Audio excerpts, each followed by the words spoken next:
Samsung, proud sponsor of TechBusters.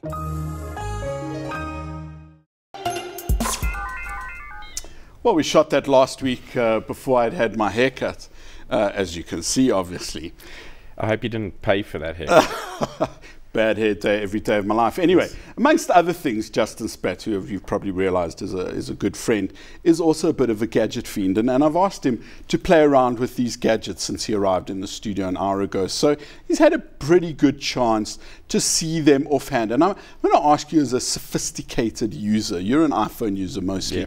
What is your first impressions? This is the very beautiful Sony Z2, and you're holding the Huawei P7. I mean, they're phones that would probably compete against each other. Quick impression, what do you find? Well, I think the Sony Experia's got a fantastic camera. It's off the charts. But my quick impression on both of these is the wider screen real estate. I'm really struggling with the iPhone at the moment because of my ability to read articles is diminished. I'm slingshotting them to my laptop, so the experience is deferred. Whereas this here, I believe, could give me a full reading experience that I wouldn't have to kind of transfer onto another device. This real estate's important, and I think it fits comfortably in the hand, so I like it. It's interesting. So now there's a very big difference. I mean, this is the top of the range at 9,800-ish device. You can get it for about $470, $500 a month on contract.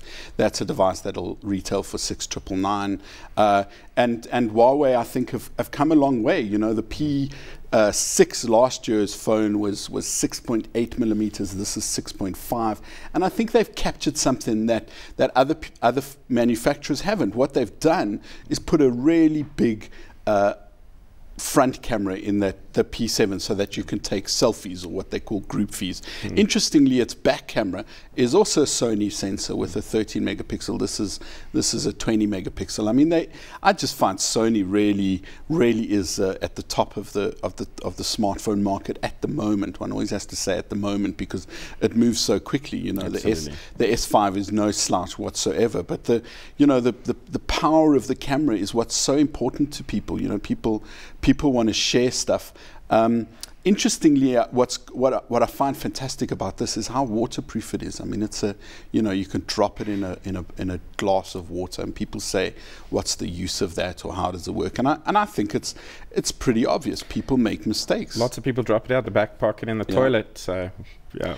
We don't want to talk about personal experience, but just a quick feeling. I mean, we've got the Sony tablet here. I don't think we've got time to look at it today, but you know, I had this conversation with someone who emailed me at stuff and said he dropped his phone and it's cracked. You know, it's supposed to be really tough. And I said to him, "I do feel for you, sir." He called himself a doctor.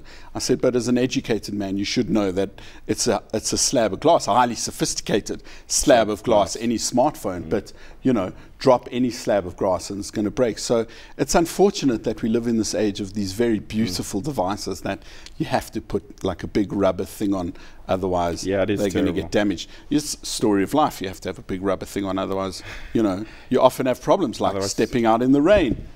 Anyway, that's it for tonight's show.